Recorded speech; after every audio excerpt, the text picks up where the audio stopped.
અંકલેશ્વર સ્થિત રામકુંડ તીર્થધામ ખાતે વિશેષ મહાઆરતીનું આયોજન કરવામાં આવ્યું હતું।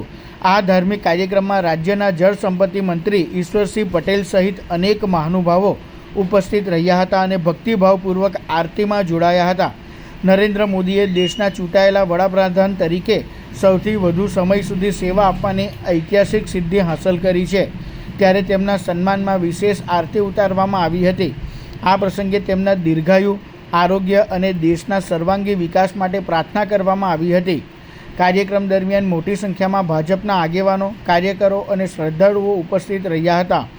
ઉપસ્થિત મહાનુભાવોએ વડાપ્રધાનના નેતૃત્વને દેશના વિકાસ માટે મહત્વપૂર્ણ ગણાવી શુભેચ્છા વ્યક્ત કરી હતી।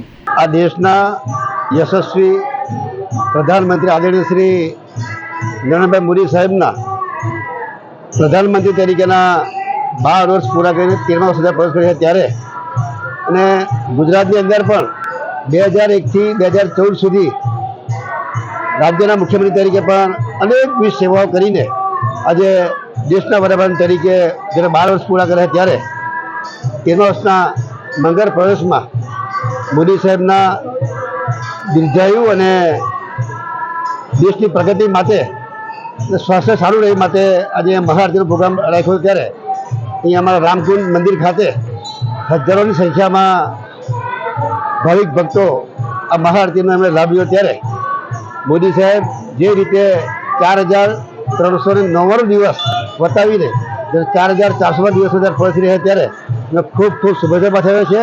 સમગ્ર ક્ષેત્રે દેશની અંદર અને ગુજરાતની અંદર ખૂબ પ્રગતિ થાય એવી પ્રભુને પ્રાર્થના કરીએ છીએ।